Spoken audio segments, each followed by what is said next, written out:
Hai, saya Mark McClendon. Tuhan janjikan saudara dan saya kemerdekaan. Tetapi banyak orang Kristen hidup tidak merdeka. Sebaliknya mereka merasa berbagai beban dan ikatan dosa dan sakit penyakit dalam hidupnya. Nah, hari ini bergabung dengan saya di sebuah kebaktian di Kota Medan, di mana saya mau bicara mengenai hati yang terluka dan bagaimana kita bisa mengalami pemulihan yang sungguh-sungguh memerdekakan kita.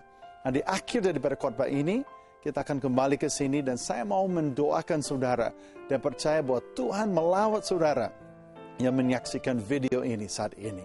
Tuhan berkati. Hadirat-Mu makin bertambah atas kami, Tuhan. Lebih lagi Roh Kudus, Engkau lawat kami siang hari ini. Kami rindu bertemu dengan Engkau di tempat ini. Kami mau memandang wajah-Mu. Kami mau duduk di pangkuan-Mu. Kami mau menikmati pribadi-Mu, Tuhan. Kami tidak butuh khotbah yang begitu bagus, yang begitu lancar. Yang kami butuh adalah pribadi-Mu, Tuhan. Hadirat-Mu yang mengubahkan kami. Come, Holy Spirit. Beri kami pewahyuan. Jelikan mata hati kami untuk mengerti kehendak-Mu, Tuhan. Merdekakan kami hari ini, bebaskan kami. Pulihkan hati kami, sembuhkan tubuh kami. Mari Tuhan. Terima kasih Tuhan. Kami serahkan waktu ini. Thank you Holy Spirit. We love you. Di dalam nama Yesus kami berdoa. Semua yang percaya bersama-sama katakan amin. Amin.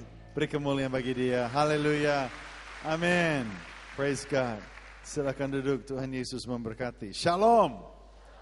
Ada sukacita. Wow. Lihat kiri kanan, katakan kepada teman saudara kiri kanan, katakan hari ini hadirat Tuhan ada di tempat ini. Bilang gitu. Praise God. Well, hari ini saya mau bicara mengenai hati yang terluka. Kenapa saya bicara mengenai hati yang terluka? Sebenarnya buat saya khotbah ini terus terang aja agak berat. Saudara, saya lebih menikmati saya khotbah mengenai kasih Bapa, mengenai rasa sesak yang ada di hati Tuhan terhadap kita. Karena saya betul-betul dipulihkan oleh kasih Bapa. Saya adalah seorang pria yang dipulihkan karena saya bertemu dengan Dia. Dan saya mengalami Dia. Dan saya tahu artinya berpandangan dengan Tuhan, jatuh cinta dengan Tuhan, jatuh hati dengan Dia. Dan betul-betul menikmati pribadi Tuhan. Tetapi saudara, hari ini Tuhan menggerakkan hati saya untuk bicara mengenai hati yang terluka. Karena saudara, rupanya hal ini adalah sesuatu yang menahan kita dari kemaksimalan. Dan saya betul-betul berdoa dan saya betul-betul terdesak hati saya untuk saya membawa ini kepada saudara sekalian. Dan karena itu saya percaya bahwa memang ini pesan yang perlu kita dengar di Medan. Kita semua mempunyai hati yang terluka. Saudara, kita semua adalah produk daripada masa lalu kita. Saudara berbeda dengan saya orang Amerika, saudara, saya datang dari negeri sono, ya. Tetapi saudara adalah orang, mungkin di sini ada orang Chinese, ada orang Batak, ada orang Karo, ada orang Nias, ada berbagai macam suku etnis, ya, dan berbagai macam latar belakang. Ada di sini yang punya orang tua yang sangat baik sekali, membesarkan saudara, mendidik saudara dalam Tuhan dengan sangat sempurna, sangat baik, ya. Bapak kamu sering panggil, dia sering membelai kamu, mencium kamu, dia sering memeluk saudara, suruh duduk di pangkuan papi saudara, dan saudara menikmati, saudara dilindungi oleh papi. Ada orang lain yang merasakan papa dengan cara yang lain, maksudnya merasakan tonjokannya, tendangannya, gitu, maki-makiannya, gitu ya. Ada yang berbeda-beda, saudara. Ada orang yang ya, berasal dari desa yang terpencil, ada yang dari perkotaan, ada orang di sini berbagai macam, saudara. Dan hati kita pada akhirnya, saudara, oleh kehidupan ini dilukai, saudara. Saya tahun lalu, saya bangun mendadak satu hari jam 6 pagi. Saya duduk tegak di tempat tidur. Dan Tuhan kasih saya dua kata. Kata pertama adalah innocence. Kata kedua adalah virtue. Kata pertama innocence diterjemahkan kemurnian hati atau kepolosan. Kata yang kedua virtue bicara mengenai standar moralitas yang tinggi atau karakter kita. Dan atau karakter yang baik. Nah, saya tanya Tuhan ada apa gitu, kok aku lihat dua kata itu dan begitu kuat. Dan Tuhan bicara kepada saya bahwa kedua hal ini yang dia mau pulihkan sempurna dalam hati saya. Tetapi juga di dalam kehidupan setiap kita. Kenapa saudara kepolosan? Kenapa innocence? Innocence itu bicara seperti anak kecil. Saya punya anak 3, yang terkecil umur 6 tahun namanya TJ. Dan TJ, dia bangun senyum, tidur senyum. Setiap hari, dia seperti malaikat kecil dan dia penuh dengan kasih. Dan saya sering kali hampir seperti iri gitu, saya lihat dia begitu hatinya penuh dengan kasih. Tetapi saudara, kepolosan begitu mudah dicuri oleh dunia ini. Oh, tidak sedikit orang di sini yang sudah sangat terluka. Tidak sedikit wanita di sini yang sudah pernah dilecehkan atau bahkan diperkosa. Tidak sedikit pria di sini yang sudah diperlakukan dengan tidak adil, kalau bukan oleh ayahnya, oleh orang lain. Dan anggota keluarga yang paling dekat dengan kita, paling mudah menyakiti kita. Belum lagi teman, belum lagi saudara-saudara yang lain, belum lagi saudara dunia ini dengan segala prakteknya, dengan segala hal yang begitu tidak adil. Dan kita diperlakukan dengan tidak adil. Kita diperlakukan dengan berbagai macam kejahatan, saudara. Sehingga hati kita terluka. Saya seperti itu, saudara. Saya besar dalam rumah tangga Kristen. Dari kecil aku Kristen. Dari owe, saya Kristen. Kenapa orang Indonesia bilang owe gitu ya? Padahal saya gak pernah dengar bayi bilang owe gitu. Tapi itulah bahasa Indonesia ajaib. Bahasa Indonesia itu sangat merepotkan, saudara. Bahasa Indonesia itu kacau sama sekali. Orang bule datang ke sini belajar sampai jereng, gak ngerti-ngerti itu. Karena bahasa Indonesia itu penuh dengan singkatan-singkatan dari tell me sampai jablay. Penuh dengan singkatan-singkatan, penuh dengan berbagai macam bahasa campur aduk, bahasa prokem, bahasa macam-macam lah gitu. Asal. Tapi orang Indonesia sendiri itu nggak ngeh. Nggak cari kata ngeh di kamus kagak ketemu. Kalian nggak ngeh bahwa ngeh itu membingungkan gitu loh. Pernah istri saya datang kepada saya pertama kali, ya soalnya kemarin istri saya orang Jawa, sudah.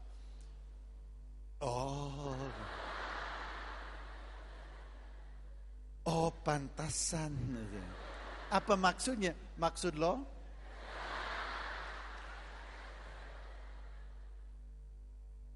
Itu juga kagak ada di kamus. Bilang kepada orang bule, maksud lo? Mereka gak ngerti.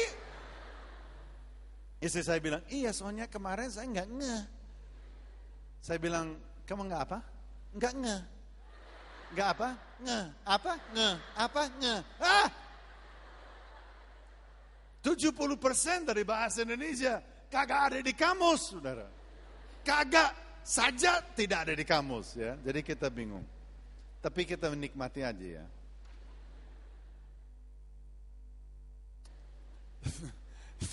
Saya ingat pertama kali saya di Jakarta, bulan pertama saya ada di Indonesia. Kemana-mana saya geblek sekali. Saya bawa kamus. Seolah-olah kamus itu akan menolong saya, padahal enggak sama sekali. Saya naik taksi di Jakarta.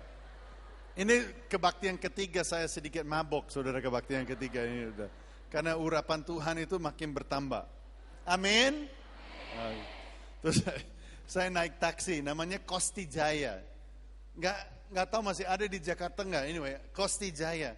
Saya naik di taksi itu, Kosti Jaya. Saya mulai mikir Kosti Jaya. Saya catat di buku kecil. Nggak lama saya buang itu buku. Kosti Jaya. Jaya. Kosti saya cari di kamus. Kosti. Nggak ketemu. Kosti nggak saya cari-cari, nggak ada. Saya cari Jaya. Oh ketemu Jaya Raya besar gede dahsyat gitu. Oh Jaya. Kosti itu apa? Saya tanya kepada supir taksi. Pak, maaf Pak, dalam bahasa Indonesia saya masih sederhana. Apa arti kosti dalam bahasa Indonesia? Tanya aja saya udah bangga sekali. Dia mengerti saya tanya apa, tambah bangga. Apa arti kosti dalam bahasa Indonesia? Hah? Apa? Apa artinya Kosti Jaya dalam bahasa Indonesia? Oh, Kosti ya? Orang Batak kali itu. Kosti ya? Wah, Kosti apa ya? Oh itu, Koperasi Supir Taksi Jakarta Raya.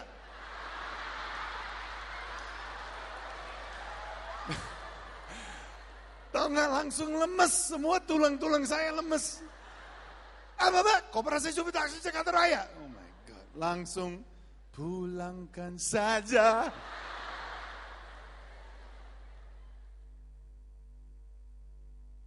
Oke.